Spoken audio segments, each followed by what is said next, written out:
ನಾವು ಹೇಳ್ತಾ ಇದ್ವಿ ಯಾರ ಸರ್ಕಾರ ಅನ್ನೋದು ಇನ್ನೂ ಕೂಡ ಒಂದು ಕ್ಲಾರಿಟಿ ಸಿಕ್ಕಿಲ್ಲ. ಹೌದು 296 ಮುನ್ನಡೆ ಇದೆ, ಸರ್ಕಾರ ರಚನೆ ಮಾಡೋಕೆ ಸಾಧ್ಯ ಇದೆ. ಆದ್ರೆ ಇನ್ನೊಂದು ಕಡೆ ಚಂದ್ರಬಾಬು ನಾಯ್ಡು ಅವರ ನಡೆ ಬಗ್ಗೆ ಟಿಡಿಪಿ ನಾಯಕರನ್ನ ಭೇಟಿಯಾದಂತ ಬಿಜೆಪಿ ನಾಯಕರು ನಾಯ್ಡು ಭೇಟಿಯಾಗಿ ಸಿದ್ಧಾರ್ಥನಾಥ್ ಸಿಂಗ್ ಮಾತುಕತೆ ನಡೆಸಿದ್ದಾರೆ. ಅಂದ್ರೆ ಯಾವ ಕಡೆಯೂ ಕೂಡ ಹೋಗದ ಹಾಗೆ ಬಿಜೆಪಿಗೆ ಉಳಿಸ್ಕೊಳ್ಬೇಕು, ವಿಧಾನಸಭೆ ಫಲಿತಾಂಶಕ್ಕೆ ಶುಭಾಶಯ ಕೋರಿದ್ದಾರೆ ಫಸ್ಟಿಗೆ. ಆ ನೆಪದಲ್ಲಿ ಮಾತುಕತೆ ನಡೆಸಲಾಗಿದೆ. ಈಗ ನಮ್ಮ ಜೊತೆ ಹಿರಿಯ ಪತ್ರಕರ್ತರು, ರಾಜಕೀಯ ವಿಶ್ಲೇಷಕರು MB ಮರ್ಮಕಲ್ ಅವರು ಮೈಸೂರಿನಿಂದ ಜಾಯ್ನ್ ಆಗಿದ್ದಾರೆ. ಸರ್ ನಮಸ್ತೆ. ಇವತ್ತಿನ ಒಂದು ಫಲಿತಾಂಶ ಅಥವಾ ಈಗ ಮುನ್ನಡೆಯನ್ನ ನಾವು ಗಮನಿಸ್ತಾ ಹೋಗೋದಾದ್ರೆ 296 ಈಗ NDA ನಂಬರ್ ಇರುವಂಥದ್ದು.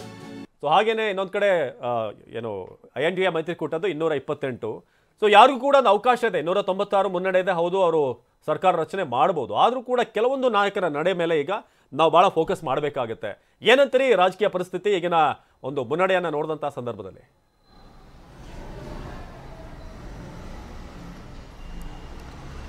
ನಮಸ್ಕಾರ ಅವಿನಾಶ್. ನಮಸ್ತೆ. ಈಗಿನ ರಾಜಕೀಯ ಪರಿಸ್ಥಿತಿಯಲ್ಲಿ 296 295 ಹತ್ರ NDA ಇದೆ. ಅದರ ಜೊತೆಗೆ ಇಂಡಿಯಾ ಕೂಟ ಅಂದರೆ ಇಂಡಿ ಕೂಟ 227 28ಕ್ಕಿದೆ.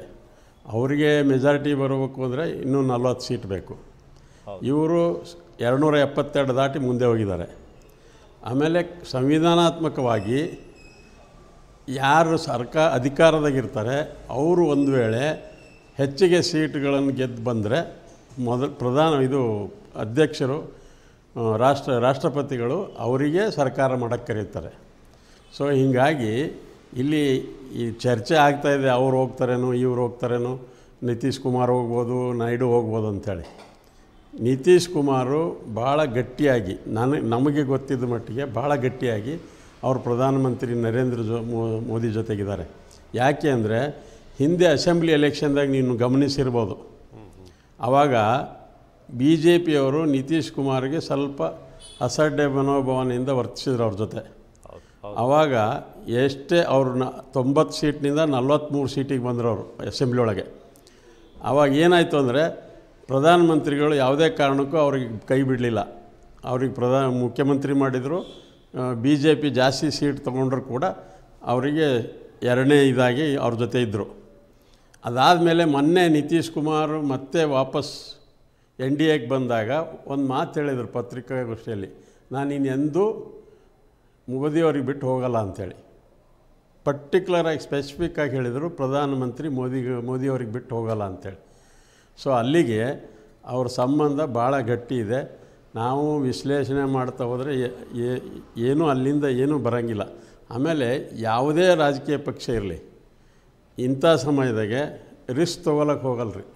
ರಿಸ್ಕ್ ಯಾಕಂದರೆ ಚಂದ್ರಬಾಬು ನಾಯ್ಡು ಕೂಡ ಅವರು ಕಾಂಗ್ರೆಸ್ ವಿರೋಧಿ ರಾಜಕಾರಣ ಮಾಡ್ಕೊಂಡೇ ಬಂದವರು.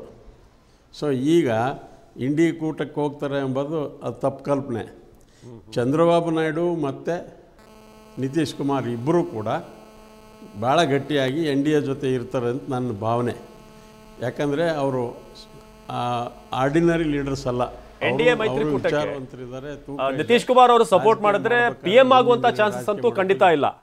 NDA ಮೈತ್ರಿಕೂಟಕ್ಕೆ ಸಪೋರ್ಟ್ ಮಾಡಿದಾಗ, ಆದರೆ INDAಗೆ ಸಪೋರ್ಟ್ ಮಾಡಿದಂಥ ಸಂದರ್ಭದಲ್ಲಿ ಆ ಒಂದು ಅವಕಾಶ ಕೂಡ ಇದೆ ಅಂತ, ಒಂದು ದೇಶದ ಪ್ರಧಾನಿ ಆಗುವಂಥ ಒಂದು ಸುವರ್ಣಾವಕಾಶ ಇದೆ ನನ್ನ ಮುಂದೆ, ಒಂದು ಚಾನ್ಸ್ ಇದೆ ಅಂತ ಅಂದಾಗ ಏನಾದರೂ ಮೈಂಡ್ ಚೇಂಜ್ ಮಾಡ್ಬೋದಾ? ಆ ಚಾನ್ಸಸ್ ಇದೆಯಾ? ಇಲ್ಲ ಇಲ್ಲ ಇಲ್ಲ ಇಲ್ಲ ಹೇಳ್ತೀನಿ. ಮೈಂಡ್ ಚೇಂಜ್ ಮಾಡಲ್ಲ ಅಂಥೇಳಿ ಅವ್ರು ಮೊನ್ನೆ ಅಂದರೆ 2-3 ತಿಂಗಳ ಹಿಂದೆ ಯಾವಾಗ ಅವರು NDA ಮೋದಿ ಜೊತೆ ಸೇರಿದರು, NDA ಜೊತೆ ಸೇರಿದಾಗೆ ಹೇಳಿದರು, ಸ್ಪೆಸಿಫಿಕ್ಕಾಗಿ ಹೇಳಿದರು, ನಾನು ಇನ್ನೆಂದೂ ಮುಂದಿನ ದಿನಗಳಲ್ಲಿ ನಾನು ರಾಜಕೀಯ ಇರುವವರೆಗೆ ಮೋದಿಯವ್ರ ಜೊತೆ ಇರ್ತೀನಿ ಅಂತ ಹೇಳಿದರು. ಸೊ ಅದರ ಅರ್ಥ ಅವ್ರು ಮೋದಿಯವ್ರಿಗೆ ಬಿಟ್ಟು ಹೋಗಲ್ಲ. ಆಮೇಲೆ ಅವ್ರಿಗೆ ಈಗ ಫ್ಯಾಗ್ ಎಂಡ್ ಆಫ್ ಅವ್ರ ಪೊಲಿಟಿಕಲ್ ಕರಿಯರ್ದಾಗ ಇದ್ದಾರೆ. 5 ವರ್ಷ ಇರ್ಬೋದು, 6 ವರ್ಷ ಇರ್ಬೋದು. ಅವರು ಪ್ರಧಾನಮಂತ್ರಿ ಕನಸು ಕಾಣಲ್ಲ. ಕೇಂದ್ರದಾಗ ಏನಾದರೂ ಮಂತ್ರಿಗಳಾಗಿ ಬಿಹಾರಕ್ಕೆ ಏನಾದರೂ ಮಾಡೋಕ್ಕೋಸ್ಕರ ಪ್ರಯತ್ನ ಮಾಡೋದು. ಯಾಕಂದರೆ ಒಳ್ಳೆಯ ವ್ಯಕ್ತಿತ್ವ ಅವ್ರದ್ದು. ಅವರು ಇನ್ನೂ ಇಲ್ಲಿ ಇಷ್ಟೆಲ್ಲ ಆದರೂ ಅವ್ರ ಇಮೇಜ್ ಭಾಳ ಇಂಟ್ಯಾಕ್ಟ್ ಇದೆ. ಕೈ ಬಾಯಿ ಎಲ್ಲ ಸುದ್ದಿದ್ದವರಿದ್ದಾರೆ. ಸೊ ಹೀಗಾಗಿ ಅವ್ರು ಯಾವುದೇ ಕಾರಣಕ್ಕೂ ನನ್ನ ಪ್ರಕಾರ NDA ಬಿಟ್ಟು ಹೋಗಲ್ಲ. ಎರಡನೇದು, ಚಂದ್ರಬಾಬು ನಾಯ್ಡು ಕೂಡ ಅವರು ಯಾವಾಗಲೂ ಕಾಂಗ್ರೆಸ್ ವಿರೋಧಿ ರಾಜಕಾರಣ ಮಾಡ್ಕೊಂಡು ಬಂದಾರೆ.